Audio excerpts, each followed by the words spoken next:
Hi, everybody. I'm Ralph Ben Murgy. Not That Kind of Rabbi has been on a bit of a sabbatical, I must say. I haven't been doing very much on the NTKR tip for quite a while. Uh, by the way, I find is it H? When people say a drop, a new episode drops on Saturday, I'm like, do you even know where that came from? Because they don't.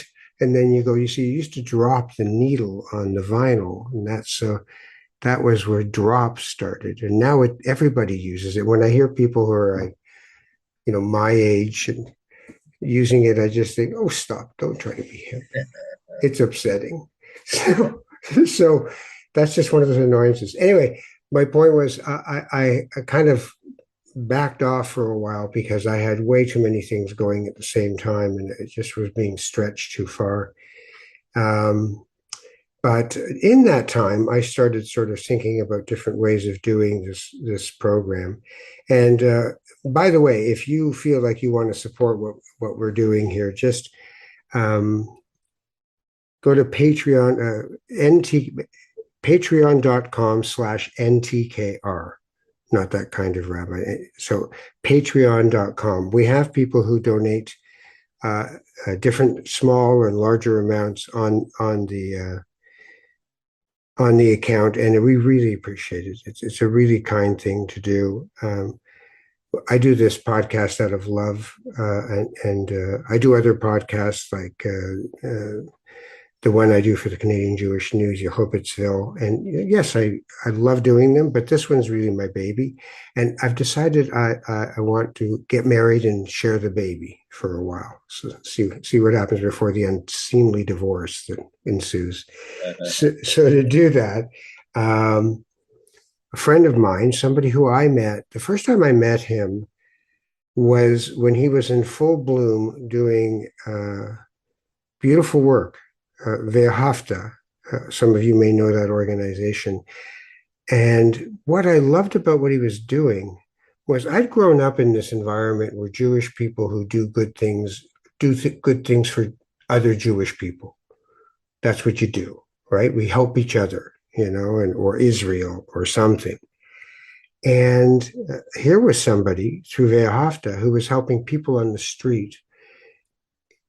It didn't matter who they were, whether they were Jewish was irrelevant. He was helping people on the street in that money where your mouth is kind of way, where, for the rest of us, we walk by and have our thoughts. Oh, what if I give this guy money? He's just going to drink it away. If I do, other people who are abusive and unkind to people as they walk by them, especially young, when they see young people and they think, what's wrong with you? Go get a job. And they have no idea what people are going through. So here was somebody who was doing this kind of work with an open heart. And it's really hard work to do. It's not just, oh, no problem, I'm doing a gig. You really have to do a lot. So I had a ton of respect for him. And every once in a while, we would bump into each other, a little bit more lately. So I thought to myself, Avrum Rosensweig, wouldn't it be fun to do Not That Kind of Rabbi with him so we can share our ideas about where we are, both of us, on our spiritual path, and what thoughts we have about the world we see around us. And yes, through a Jewish lens, but also through a few different lenses at the same time. So all that to say that I'd like to introduce you to Avrum Rosensweig. How are Thank you, you very sir? much. I'm very well, and I'm delighted to know that I'm now married to you. I woke up single. What's for supper? Beans and hash. Excellent. It's going to be a vegetarian hash, because, as you well know, being my partner, that I'm a veggie. Um, so, what made you want to say yes to doing this? Well, firstly, I like you. I find you a very, very fascinating human being, and having read your book now, even more so, you are a fine writer. You really are. Thank you very Yeah, much. you really are. You got to pursue writing in a big way. You've had a really interesting career. I find that compelling. You're Jewish, you're Moroccan in some bizarre way. I don't know any Moroccans like you. And I thought, my God, this would be interesting. And plus, you have a very high profile. And I figure I'd ride on your coattail for a while. All right, hey, I'm going to stop there for there's this one thing where you and I had a conversation a while ago, and you told me something that uh, somebody had said about me that you knew, and I was hurt by it.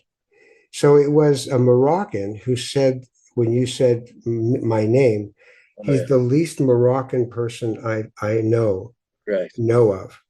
And that really hurt me. I really thought, what is that supposed to mean? That I don't go to the Moroccan synagogues, that I don't have a slight Spanish accent. What yeah, I grew up with Eastern European Jews, no doubt, Ashkenazim, the neighborhood I lived in. There was one other Moroccan in West Prep and Forest Hill Junior High and Forest Hill Collegiate.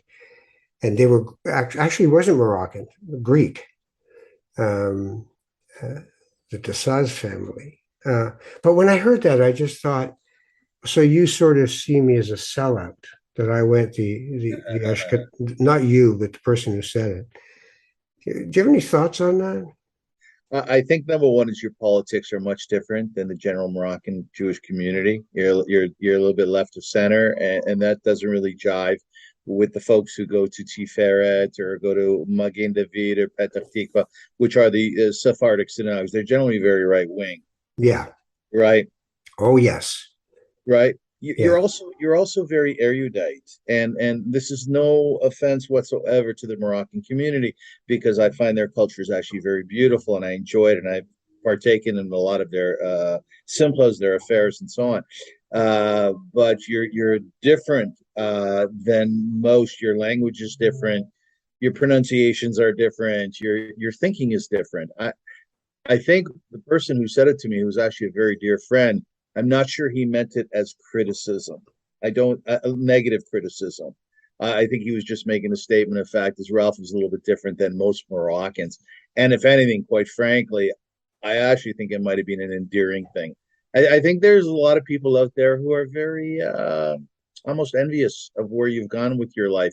You're very universal in nature. You see the world as a globe, not just a particular area. And I think that has touched a lot of people. My guess is when you go into the Sephardic community, that they probably welcome you with open arms. So Oh yeah, that, the people I grew up with are because we're all family. Like, we that's right. one of the beautiful things about having a religion that brought us together and coming from the same city, this small group of Jews from Tangier who came to Toronto, and we had our world within a world. Now, I totally loved it, but I also was very aware that as an immigrant, I had to figure out what the format and the code of the society I was in looked like. Well, how do people speak here? What do they do? My father, Moroccan through and through, he ends up glomming on to hockey because hockey is the closest thing to football, to soccer that he can find. There's a net, there's a goalie, there's defense, there's forwards. It's like, okay, I get this, you know. And so he would bring his Moroccan passion to watching a hockey game, like that kind of soccer passion. So we would be sitting there watching the game on a black and white TV, and Jim Pappin or something, get a breakaway. Somebody would get a breakaway, Ronnie Yeah. Ellis. And my father would get out of his seat and start walking towards the TV going, okay, okay, okay, okay, okay, okay.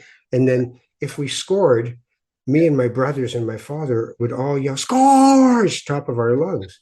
That's So then great. I'd go to an Ashkenazi friend's house and be watching a hockey game with them, and the Leafs would score, and I'd scream, scores!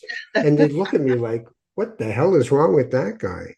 Yeah. Right? So it is that kind of thing. So with your Judaism, and you did not grow up in Toronto, No. so when you see yourself in the constellation of what Jews are around here, around this country, where do you fit? Hmm. So I was born in Kitchener, Ontario, Canada in 1960. My father, God bless his soul, was the rabbi, which means my mother was the Rebbitzin. And I often add that because when you grow up in a rabbinical home, you see that the father is the front guy and the mother, the Rebbitzin, is behind the scenes, but her job is equally as important. And my mother worked very, very, very hard to take care of my sisters and I, the five of us. And also, my father used to he had a tendency of bringing strangers home to the house, and they would come live with us, sometimes for a day, sometimes for a week, often for a month. And then there were a couple who lived with us for a few years. And we were not rich by any stretch. We were classic middle class. We had a small house in Kitchener. So I grew up there and I had my challenges because being the rabbi's only son, there were a lot of expectations on me. He used to call me his gaon and his tzaddik, his little righteous guy. At some point, Ralph, I asked him to stop saying that Why? because I couldn't live up to it. I was kind of embarrassed at who I was. I wasn't what he wanted me to be.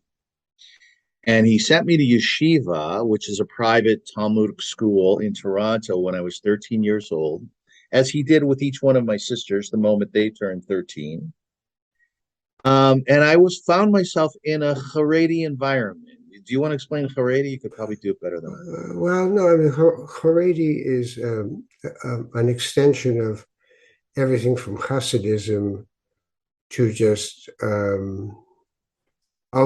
Orthodox conservative Judaism, right? So that it is for many, some go towards the mystical and some go toward the literal. There's no one way Haredim do Correct. their thing.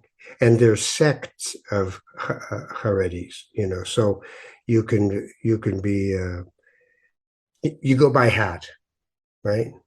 Yes, that's exactly right. Right. What hat are they wearing? Which is interesting, by the way, as a side note, is that the Sephardim, who when we came to Canada, one of the things that happened is we were a traditional people, not an Orthodox people. Yeah, yeah, But if you're traditional and you look around and you see the sort of buffet Judaism is the way we saw it, you can be Reform, you can be Reconstruction, you guys Jews? right. I'd go to a friend's house, open the fridge, and there'd be bacon on the shelf. And I'd just be staring at, first of all, why am I opening your fridge? Which was so me. And then I'm staring at it, and their mother walks in and goes, "Can I help you, Raphael?" And I'm like, "No, I'm good." And they go home. I go, "Ma, they literally have bacon in their fridge." Yeah. And she just said, "They don't care. They're just doing what they do." So we end up with the people of my generation who decided to go all in, that they now dress like Ashkenazi Orthodox Jews, That's right? So that was weird. Anyway, okay, so you you found yourself at yeshiva in a Haredi environment.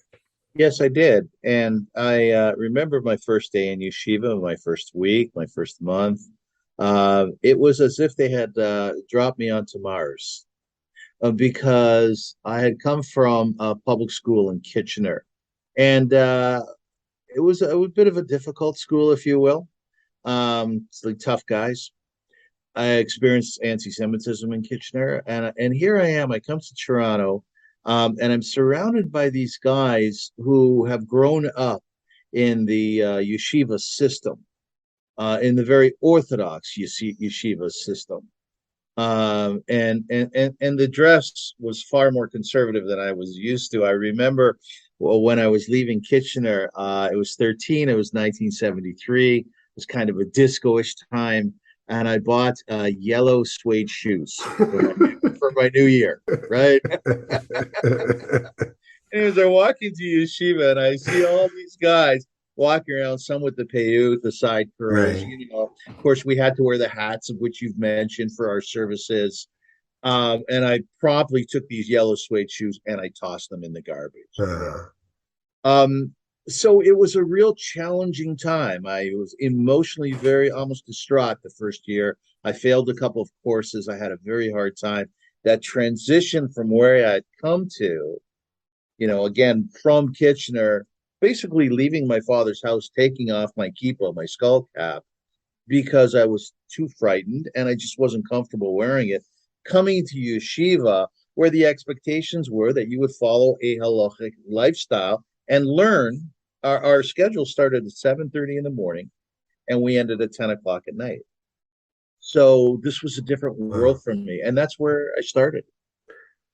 So you throw out the yellow suede shoes, Yes. which is probably a pretty sad moment, right? I would say so in retrospect. Yes. You know, you really have to figure that out. Like, who am I and why am I doing this? So did you stay? Did you stay to the bitter end of it all because that's what your father wanted? So I'm a bit of a chameleon. I think like you and others, I can adjust quite well to different environments. I stayed in that yeshiva for 5 years, and then I went to Beit Talmud in Jerusalem, Sanhedria, which is right over the Green Line. Um, and that was uber Haredi. I recall going to class one of the first days and wearing white pants. I like to be a little bit hip, even in that environment. White linen pants, and one of the yeshiva bachrim, one of the students came over to me very angrily and says, "Mazat tachrichim? What are those shrouds?" And then after that, I found myself having to defend my father, who was again a rabbi in Kitchener, an Orthodox rabbi, but in a shul, a synagogue that he had to adjust to. There was no mechitza down the middle Right. because No, there no couldn't be. border, no wall between the men and women. Yes. And I found myself having to defend him and our lifestyle and how we grew up. It was a very bizarre environment, but I will tell you one thing, that the yeshiva never left me. And when I started Via Hafta, which you mentioned, which was a nonprofit and still exists, it's a fine organization. I retired from there. Um, I brought yeshiva to it.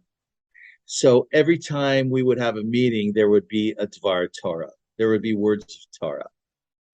We kept kosher. It was really important to me that the Hafta had that Jewish flavor. And today I spend much of my day learning Torah and teaching.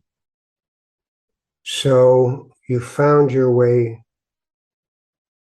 back to doing it, but doing it in your way. So in the end, was your father right to do that with you? I would suggest to most parents that they do not send their children away at 13 years old. Yeah. I think it's too young. And like I said, I had a very difficult time. I remember walking to Eitz Chaim, which was a school about a mile and a half away from the yeshiva, where I took English studies. And because I had gone to yeshiva in grade 9 and they didn't have English studies for me. Right. I remember it was about 5 o'clock in the afternoon and it was starting to get dark. Days were later or earlier. And I remember thinking to myself, Ralph, I'm 13 years old and nobody knows where I am. It's one of those narratives that stayed with me. You know Yeah. those narratives, right? Yeah. Yeah. So, was my father right? I think my life is very meaningful today. And much of it is because of my Judaism, and much of it is because of the Torah that I learned. So, in that way, he was right. Yes. You know, I was always amazed when people would talk about the the English school system and going to boarding schools, which they mimicked here in Canada, the sort of white Protestant dominant culture would send their kids to these boarding schools. And I always thought, how could you, how, a guy, I've had 4 kids. I just can't imagine that I would say, so, okay, go somewhere else and you'll visit once in a while. I just, it's not over. Like, it's not like I want to cling, to my kids for the rest of their lives. I really accept their own journey, but to actually make them go on this journey away from family and everything is very strange. Are you friends with any of the people you went to yeshiva with? Oh, yeah. Oh Oh, yeah. yeah? Oh, yeah. Bert Serfati is my buddy. Right. And I'm friends with him from way back. People like Moshe Posner, Yidi Moses, and Eli Rubinstein. Eli Rubinstein was somewhat of a star in yeshiva. He was he's a very, very bright person. I met him when I was 14. He was 15. I walked into his room. We lived in dormitory, Ralph. Mm. Which was a blast, by the way. You can imagine being 13, Mm. 14 years old and being away from home and you're surrounded by another 100 guys. And we had a wonderful time playing ball hockey in the halls and, trying to find our way, like, so the Rosh Yeshiva wouldn't catch us, missing services in the morning. And it was really a lot of fun that way. I walked into Ellie's room and there he was. His feet were out the window. You remember when you were a kid, your feet used to smell a lot? And my too, by the way. And I said, "Oh, that's interesting." He goes, "Yeah, my feet smell." And we became very dear friends. And Ellie today is the spiritual leader at Congregation Habonim, Hmm. which is closest to Reform. It really doesn't have a denomination, but closest to Reform. And he has wonderful, wonderful musicians on Yom Kippur, right? Wow. My father would roll over in his grave.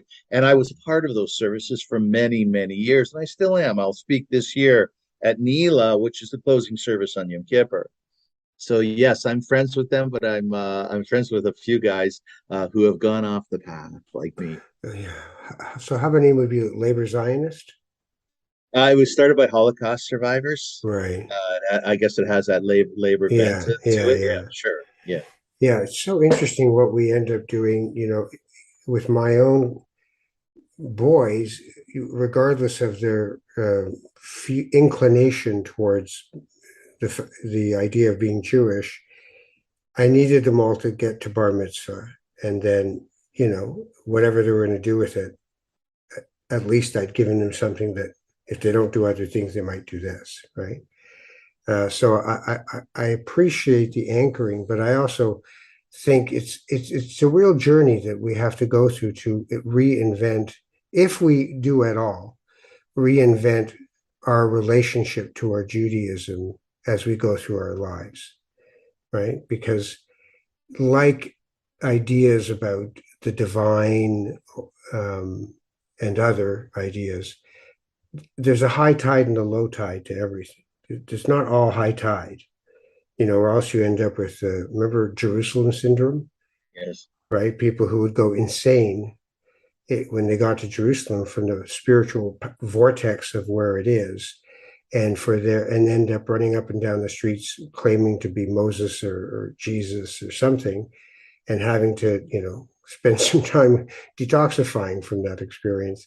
Right. But when I think about what we do with these things, and I think about how we also live in a highly secular society where I remember once I was talking at an event at Harborfront or something, and I said, there was a Jewish music group I was introducing them, and I said at one point that I see myself as religious uh, in my life. And then I talked for a few more minutes, and I said, I want to go back to the thing I said, where I see myself. What you probably heard was, I see myself as crazy. So I wonder, how did you reinvent your your sense of spirit, and if somebody said to you today, "Are you religious?" What would you say? Not much for those labels. I see myself as just being, sometimes I see myself as just being a human being, just a guy. And then there are other times where I see myself, if someone asks me name the top three things that you identify with mostly in life, I'll say as a Jew, because my Judaism has affected me a lot. But I would say that at 62 years old, I've been able to kind of merge so much of what I've seen in life and what I've experienced in terms of the Kitchener in me. It's the secular, it's the growing up with non-Jews. I'm very, very grateful for the fact that I had that exposure when I was young. I really am, because so many people that I grew up with in the yeshiva world are so isolated and have no sense of the non-Jewish world. And that's highly problematic. And it is because it makes them very small very often in nature. And the second thing is, I think it's incumbent upon Jews to make friends, and to extend ourselves to others and have them extend themselves Why to why us. is it important? Why is it important for Jews to make friends? Well, firstly, it grows Judaism.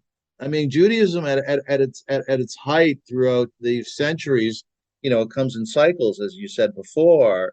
The Maimonides was exposed to many non-Jewish philosophers, and he brought their philosophy to Judaism. And that's important because if we stay isolated and we only use the tools that we find within our own tribes, Judaism will not grow in the way that I think it should or needs to. So I've taken that piece of myself and I've meshed it together with the piece of myself that I grew through in yeshiva. And then, of course, I did all my humanitarian work through my organization, Via Hafta, which I ran for about 20 years, working with the homeless, working with prostitutes. We did a lot of overseas work. We sent medical teams to Guyana and Zimbabwe. It was fascinating to be part of the world in that way. So just to cut to the chase, I've taken all those pieces and managed to bring them together, and that's who Avrum Rosensweig is today. I like to see myself as a person of the world who puts Judaism very much front and center in terms of my learning, my growth, my ethics, my understanding of life. But by the same token, I'm quite fascinated by what Jesus has to say about kindness. Mhm. You know, I'd like to know more about the Quran and what's written in the Quran because I think there's value in all of that. Reb Zalman, who was the spiritual founder of the Jewish Renewal Movement in the United States and the group that I studied with to become a spiritual director, one of the courses we had to take in the 3-year program was basically Reb Zalman saying it was called deep ecumenism, but really his question was, how do you get it on with God? Yeah. Right. And you had to go out and find somebody from something else and really sit with them and listen to them. So I went and found this wonderful friend, Marty Tyndall, who at one point was the moderator of the United Church. And I said, we sat together. She knew why I was there. And I said, I'm going to start by admitting something. I'm going to start by saying that I was brought up in a cultural milieu where the idea was to diminish the idea of Jesus Christ. That the best we could come up with was my friend's grandmother, as she was about to go upstairs to go to bed, something conversationally was going on about Jesus. And she went, Jesus Christ, he's a nice guy, but the Son of God? And then went upstairs. And we loved that because we could say, he's Jewish. He was just the rabbi, with no credence to what it would mean to somebody else who wasn't brought up that way. So I said, so can you help me to understand Jesus a little better? And she said, well, first of all, his driver's license doesn't say Jesus Christ. Christ is not his last name, right? Jesus of Nazareth, maybe, but not Jesus Christ. And that they are two separate things. One is particular and one is universal. And that Jesus is the man, is the human. And it is a particular, small piece of representative life in a human being that we can see the divine spark in. And then she said, Christ is the cosmology. It is the universal divine flow of life. And I thought, now I wish that had been a conversation that I'd been able to have as a young person, right? Yes, yes. And when you study the Torah, you will see that God specifically says, "I want to come down and I want to be amongst you." Hence the building of the Mishkan, the tabernacle, Right, which there are right. 5 or 6 different portions in the Torah written about it, and there are instructions given how to build it. God was really serious about the tabernacle, very serious. And essentially, he said, I want you to be holy like I am. And in order for us to achieve that, I'm going to come down and I'm going to be with you. And when I studied that, I thought to myself, oh, okay, so God has a presence amongst us. Not exactly the same as Jesus Christ, but components of it. So there's the thing where a lot of people get off the bus. God, he wanted, does a God that has a say in our lives and is not us. And I, over the years, have really kind of grown to a point of being able to say um, that I'm much more non-dualistic about the way I see this. That there is no God is not a thing outside of me, something I talk to and say, "Hey, I'm not doing so well right now," and as if there's this being that goes, let me look that up. Ralph Ben Murgy. Ralph, okay. Yeah. It's like we're about to go into the days of awe and we're supposed to be inscribed in the book of life. Yes. And whether or not we've done the right things this year, and the mea culpa for the Christian and the vidui for us to be able to say, I screwed up, I've lied, I've cheated, I've stolen, and all that. And I get the exercise. I totally get the exercise. But for me, Jay Michelson wrote a good book, God is Everything, which comes at it from the sort of non-dualistic, because he also studied Buddhism quite heavily, as I do. And I realized that for me, this is a much more valuable way to see this, that there is a divine flow of energy in life. When I had some of my illnesses, there was a chance that I wasn't going to live, right? They tell you you've got a cancer. Your first thought is, okay, I happen to have had 5 or 6 friends who got it, and the news was never good after the first diagnosis. They ended up dying. So I thought, okay, well, that might be happening. So if I thought, where am I going? What is this?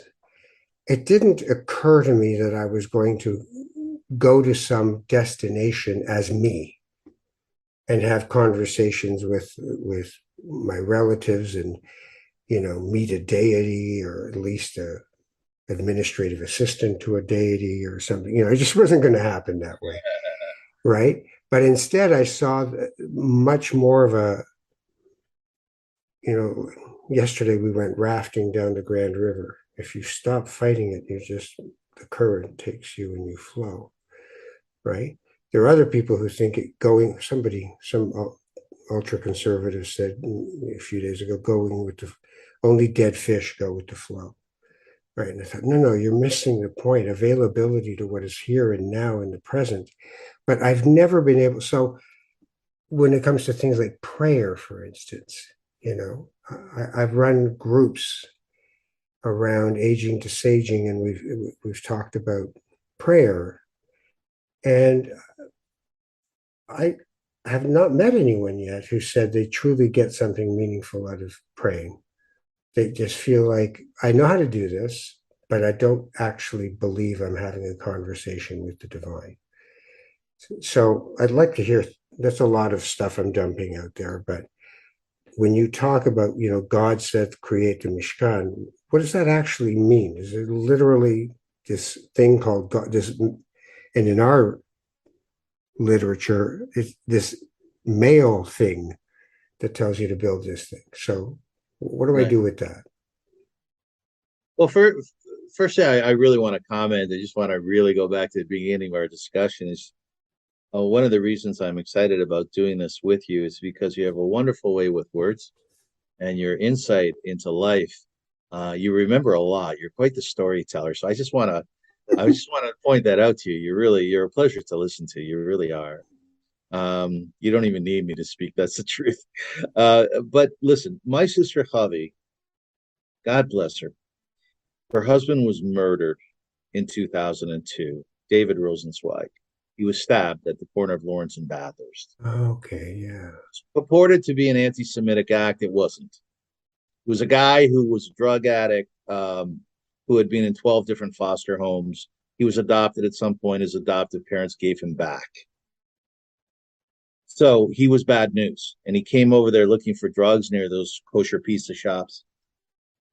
And he ultimately was sort of screwed around by some young kids sent somewhere. There were no drugs there, obviously. Came back, got a knife, stabbed my brother in law in the back. My brother in law went down dead in front of his son. And my sister Javi obviously suffered greatly. She went through enormous amounts of therapy and she took her children through therapy. And today, I would say, thank God, She and her children are very, very healthy. Looking back on what they've gone through, the trauma that they've gone through, losing their father. She has 6 children. Wow. Obviously, she struggled with prayer. How do you speak to God? Because she was one who would do that when God has screwed you so badly if you accept that model of life, which she does. Someone came to her and they said, "Look, are you crying?" She said, "Of course. Tears. I'm sobbing all the time." So they said to her, "Tears are a form of prayer." And Ralph, that always struck with me because I think that's fair. I don't think everybody can have a dialogue with God, but there are people who do. I had a discussion with a Rosh Yeshiva on this past Friday night, a man who was a head of Or Chaim Yeshiva here in Toronto. He is now one of the vice principals at Chat, a Jewish high school. And I said to him, I said, "Rabbi, do you speak to God?" He said, "I do." He says, "I speak with him regularly." I said, "Rabbi, does he answer you?" He says, "In different ways, not directly." And that made me feel better. I think I would have a problem with someone who said that God spoke to them. My point is there is not one way to approach God should you believe in God. And there was a discussion in the Torah only a few weeks ago about how is one supposed to love God. And there, like everything else in Judaism, Ralph, it's a machloket. It's an argument, right? I give a couple of classes, and there's a few key words I teach my students. One of them is machloket. Why? Because you tell me black, I'm going to tell you white. That's just the way we are. So there's a machloket on how does one love God. Maimonides says he's very intellectual. He says through learning Torah, learning about life. And there are other sages who say, no, it's through prayer. And then there are others who say through acts of kindness. So what does that tell you? Well, basically the sages are really not saying that you have this direct relationship with God where you're standing in front of him. There he is. He's talking to you. You're talking to him. No, it's more of what occurred, what happens from you, what comes out of you. It's the goodness that you show to others, the kindness that you show to others, because kindness is everything in Judaism.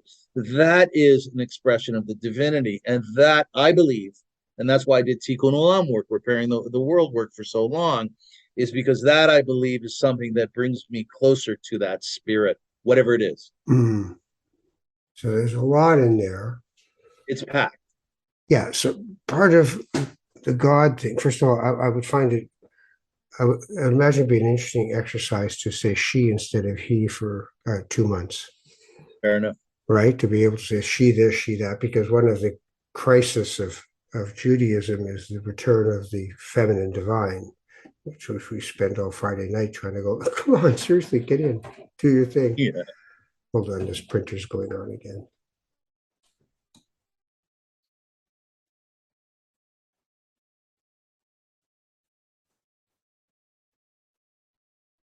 It is not going on again. Good. Michael will have to edit this out. So that would be an interesting exercise in and of itself, just to take that gender specific idea out of the equation, because for a lot of people that is the problem, is trying to find out those things. So that being a given, let me move to the other part of this, which is Rabbi David Cooper's book, which I've always loved, which is God is a verb. It is not a noun. It is not a thing. It is everything. It is no thing. That there wasn't a zimzum. There wasn't I'm going to make some space for this to be created. There is no outside or inside of God. God is everything, which means God is also the man who stabbed your brother-in-law. That's God too. Everything is God, not just, when people say God is love, God is goodness. And I just think, yes, but God is also hate. Because really what I'm talking about is the actions of the universe and the perpetual sense of creation, the pulsing creation, that a star makes a star, that a person makes another person, that an armadillo makes another armadillo, that a planet, you know, fragments or creates a new sense of itself, and there's a living organism.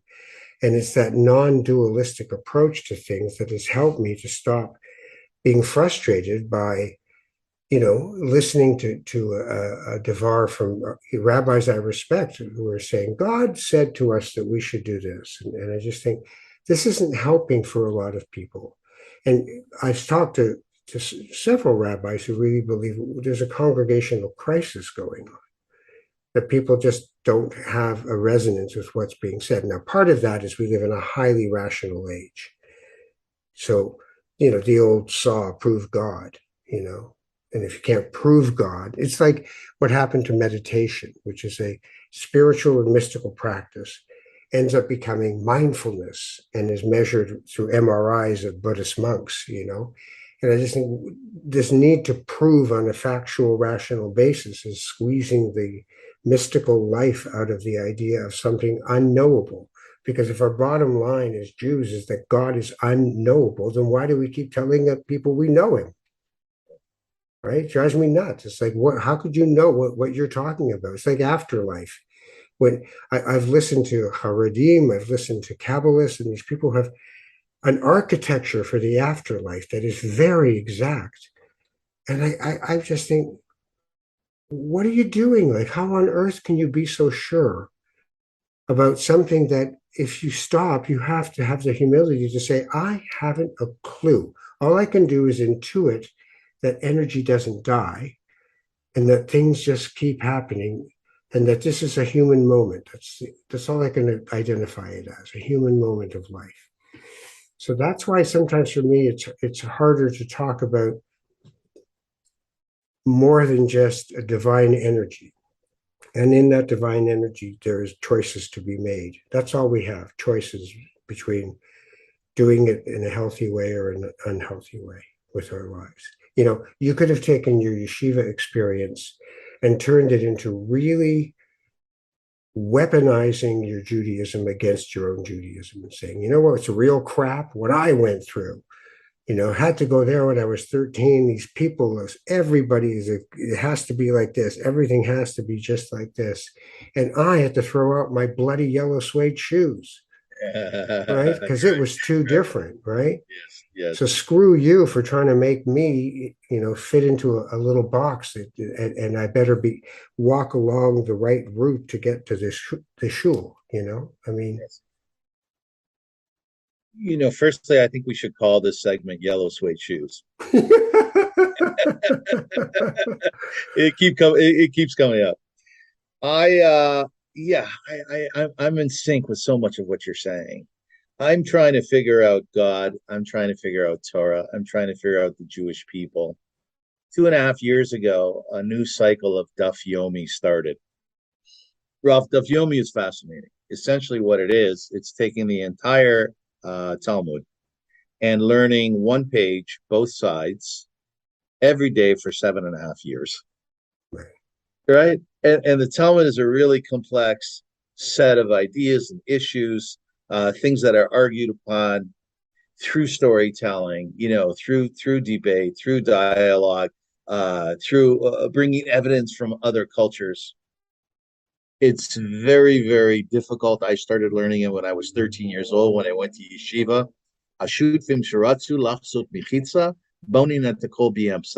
If two people own a piece of land and there's a fence in the middle and that fence falls, who's responsible for repairing it and how much do you have to contribute? 13 years old, 9 o'clock in the morning. Okay. Yeah. So 2.5 years ago, I started really, really learning Talmud seriously. I actually did, after an interview I did with Rabbi Karapkin, who is a rabbi here in Toronto at pretty much the biggest Orthodox synagogue in North America, or one of them, the Bayit Synagogue. And he asked me why I had given up Orthodoxy. He asked me if something sexually happened to me in yeshiva, all these different types of questions, which it didn't. And thereafter, I really started to consider who I was and where I sat within this whole Jewish thing. One has to remember where I come from. I'm ensconced in Judaism. I always have been in various different levels. So I started learning 2.5 years ago, and as of today, I've finished 14 tractates. Do I know a lot more? I know a tiny little bit more. And then I started learning Chumash, which is the five books of Moses, Pentateuch. And then I started giving classes. And that was a really big leap for me. And I was very extraordinarily proud of myself because when you are teaching a class, there's going to be people in that class who are much smarter than you are. And they asked really good questions. And I was terrified about not knowing the answers until I finally came to a place where I realized, hey, I don't have to know the Yeah, answer, exactly. right? It's okay, Yeah, right? yeah, yeah. So the long and short of it, to cut to the chase, is I'm figuring out God. And the he is fine and the she is fine. The idea of Yadaber Adonai al Moshe Lemor that you'll find in most portions of the Torah, it begins with, and God spoke to Moses. And I point out to my students, I go, that's really significant because essentially it means that this divine being, this divine thing, this energy, as you said, energy never dies, this huge energy out there is having a relationship with humankind. How do we define that? At some point in the Torah, God says about Moses, he says, he calls him Riehu. He says, he's my friend, my friend. And you see this friendship happening between God and Moses, which is almost like buddy like in character. I see God as wearing like a baseball hat backwards. You know? So I really don't have any answers. I only have questions. And slowly as I go, I guess I'm starting to see some sort of pattern, which is difficult to qualify. But I will say at this point,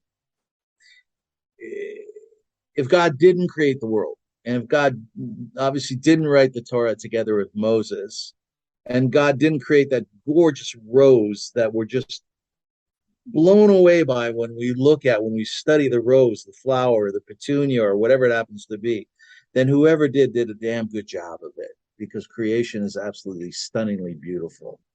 That's where I'm at. Right. All right. You know what? We're gonna stop. We're gonna stop. Um, if that's all right with you. Um, for those who tuned in somewhere in the middle, Avrum Rosensweig is who I'm speaking with, and we're going to do this together for a while. We're going to have our own chevruta here, and do some thinking about bigger and smaller things as they pass. How do people find you online? Best thing I think is email, and that's Avrum, which is Avrum dot Rosensweig, ROSENSWEIG at gmail.com. Right. So the mistake they'll make is to put a Z instead of an S. Yeah, yeah. My sister married a Rosenzweig with a Z. Right. Caused much confusion. And by the way, I have a website, avrumrosensweig.com. Right. That's where people can go to. Mine, for anyone interested, ralphbenmergy.ca. And there you'll see spiritual direction and counseling availability. My book, I Thought He Was Dead, and different things that I'm doing. So if you want to get in touch with either of us, if you want to support the podcast, patreon.com, Patreon, patreon.com/NTKR. And that's where you can press the little donate button. We'll do this again in a couple of weeks, and I think my inclination will be to talk about Rosh Hashanah and Yom Kippur. My suggestion to people always for a good book, getting your head into the high holidays, is This Is Real and You Are Completely Unprepared by Rabbi Alan Liu. It's a fabulous book for that. Do you have a recommendation for people to prepare themselves? Well, my recommendation is come into the forest with me. I'm not entirely comfortable with services in synagogue. I'm becoming more comfortable. So what I've been doing for the last few years is I've been taking about 25 people into Earl Bale's forest, deep into it. And there are rocks set up at the end of a particular trail. And we sit on the rocks. I almost feel like Jacob when he went to sleep, Mm-hmm. put his head on the rocks. And essentially what I do is I do an hour and a half or 2 hour service singing the songs that we all love. Avinu Malkeinu. We all love that. And then a lot of talk about introspection, a lot of talk about forgiveness. And I'll be doing that again this year. So that's my recommendation. Come with me. Excellent. What a wonderful thing to do. I'll tell you Thank the you. little story to end in. The Petah Tikva synagogue, the Moroccan synagogue that I grew up in, is on Danby Avenue, right across from Earl Bell's Park, a few blocks in. And in the Sephardic tradition, you don't have a 2.5 hour break, and half the people Right, and right. half the people don't come back for Nila, but you get a half hour. And so in the half hour, I decided I would go out into Earl Bales and take a walk. So I walked in, and then I was in a bit of a stand of trees, a little patch of forest, and I hear boom, boom, and I look up, and there's a deer, and the deer sees me. It's about to go put its head down to start foraging, and it sees me. And my initial reaction is back out of here, back out. And no, wait, just stay here, just stay. So I stayed still, and she looked at me again, and then decided he's not going to bug me. She did a little bit of eating, and then she just turned, and you don't realize how heavy these creatures are. And just bata boom, bata boom, bata boom, and off she went. And I'm 3 hours away from eating a vishwela, from eating a candied dough thing that my aunt would always make. I could walk back into the synagogue, sit beside my cousin Robin, because I always liked sitting with him. And then he goes, "What's with you?" I said, "I just saw, like, I was out in Earl Bales, and I just had this moment with a deer." And he just looked at me and he goes, "Wow, you really are hungry." Yeah. That's It's a schmuck. I'm telling you something. I saw a deer. But Yeah, it was a yeah. wonderful It's a Yom beautiful Kippur story. moment that I never forgot. All Beautiful right. story. Thank you for your time, my friend. Thank We'll you. do this again in a couple of weeks. I look Uh, forward to it. Thank you. Me too. Ralph Benmergui is my name. Not that kind of rabbi. Avrum Rosensweig is with me. And you take care of each other and be good. And anything you want to say, just go to my website and leave your comments there. Take care. Bye bye.